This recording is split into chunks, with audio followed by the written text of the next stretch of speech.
Ini lanjut yang keterangan lain. Nah, surat keterangan kepolisian nanti diisi. Ya, nomornya, kemudian tanggalnya, kemudian nama pejabat yang tanda tangannya, terus ke bawah Pak. Ini kan belum ada sampelnya ya. Iya. Kemudian surat keterangan jasmani dan rohani. Nah, surat keterangan jasmani dan rohani dibuat satu PDF. Tapi yang paling atas adalah jasmani, kemudian rohani. Nomor yang diinput adalah nomor surat keterangan jasmaninya. Ya, dicatat tuh. Untuk surat kesehatan yang jasmani dan rohani, Pak. Jasmani dan rohani ketiga tuh. Di situ dicatat nih sama teman-teman. Surat keterangan jasmani dan rohani itu kan ada dua surat ya. Dibuat dalam satu PDF. Dibuat dalam satu PDF. Dicatat. Kemudian jasmani paling atas, rohani di kedua. Nomor yang dimasukkan ke sini adalah nomor yang keterangan jasmani. Tanggalnya tanggal jasmani, dokternya dokter yang jasmani. Tapi biasanya jasmani dan rohani tanggalnya sama, cuma nomornya berbeda. Atau dokternya juga berbeda, tapi dokter yang jasmani saja yang dimasukkan. Paham ya? Tapi kalau yang tanda tangan direktur semuanya berarti sama. Kalau di RSUD biasanya ditandatangani direktur atau wadir berarti sama semuanya. Cuma nomor yang berbeda. Jelas ya? Jelas ya? Oke. Kedengeran nggak Bu Titi? Kedengeran ya? Kedengeran Pak, Oh, sangat. Oh iya Pak. Ini katanya mohon diulang lagi pelan-pelan. Ya, ada yang sambil nyatet katanya Pak. oh diulang. Mm-mm. Yang surat keterangan jasmani dan rohani. Kusornya ditaruh di jasmani rohani Pak Andri. Nih, Pusatnya ditaruh, nah di situ. Nah di situ. Ya, surat keterangan jasmani rohani itu ada dua surat nanti yang keluar dari rumah sakit dibuat dalam satu PDF. Jelas, dibuat dalam satu PDF. Tulis aja di situ Pak, apa-apa. Dua surat dibuat dalam satu PDF. Kemudian nanti nomor yang diinput adalah nomor sehat jasmani. Yang diinput di sini nih, ini nomor sehat jasmani. Sama tanggalnya juga tanggal yang di sehat jasmani. Yang tanda tangan juga nanti yang tanda tangan di sehat jasmani. Rohaninya hanya mengikuti ya. Dibuat dalam satu PDF. Jasmani paling atas ya. Jasmani dulu baru yang rohani.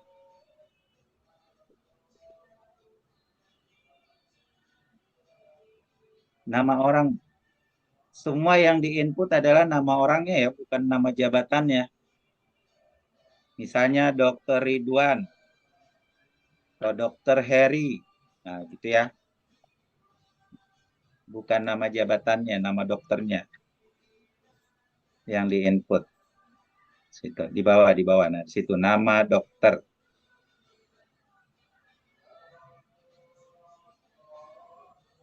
udah ada contohnya juga ya. Gitu. Itu ada contohnya. Iya.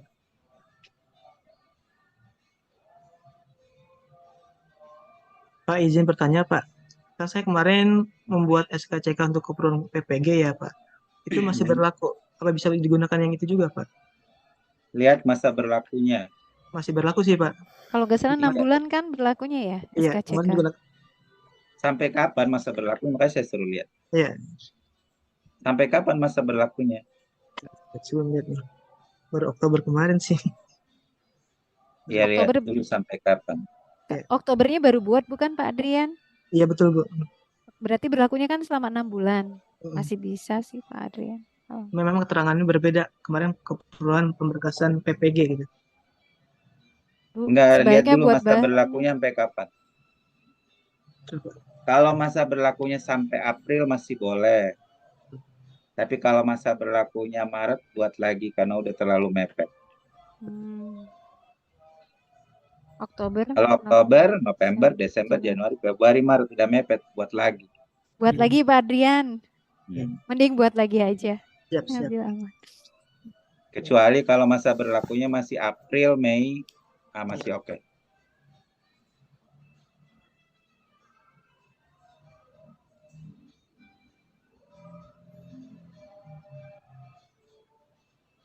Silakan di RSUD.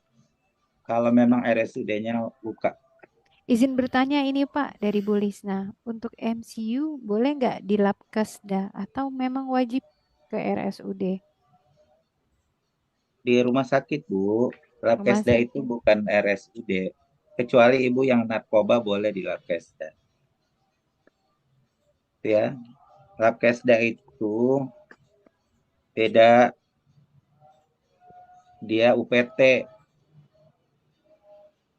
Ya, bukan rumah sakit, dia UPT.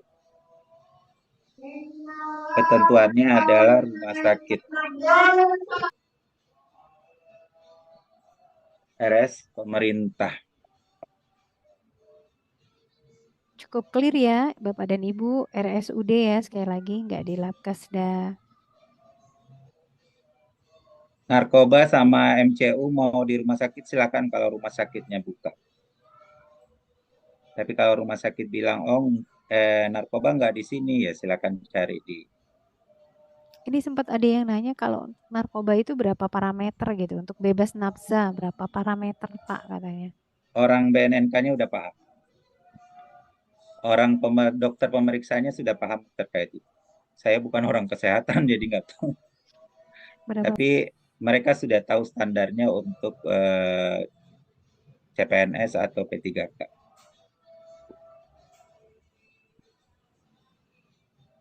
Ya, di sini juga nanti nomor suratnya jangan lupa, kemudian tanggal suratnya sama nama pejabat yang tanda tangan.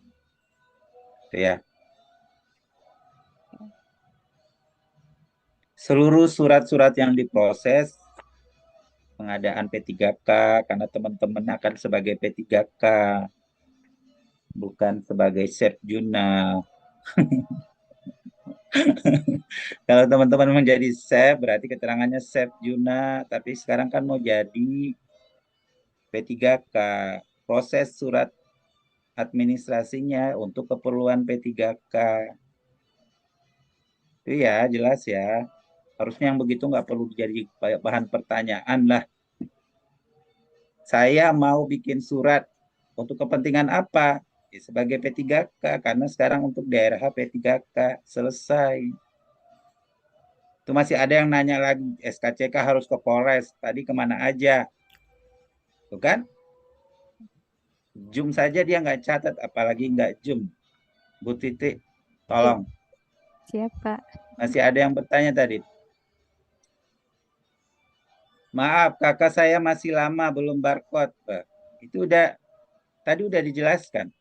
Mau sudah barcode, mau belum barcode, mau belum atau sudah bulukan atau sudah luntur dan sebagainya selama ada nomornya catat nomornya. Kan kakaknya nggak diupload. Ya, Ya, yang butuh nomor-nomornya saja teman-teman. Saya teliti. coba dicatat yang sudah dijawab dicatat, jangan ditanyakan lagi.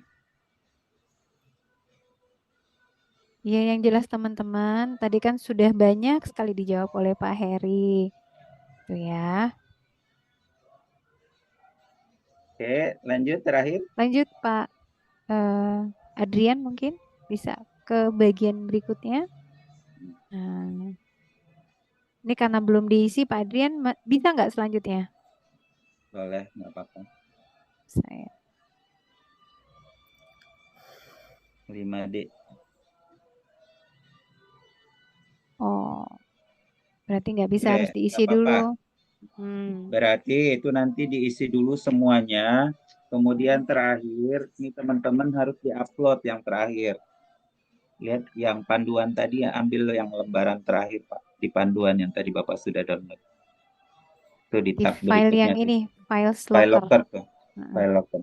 Nah, kebuka nggak itu? Belum terunduh sempurna ya. Hmm. Ya udah stop aja dari saya aja. Oke.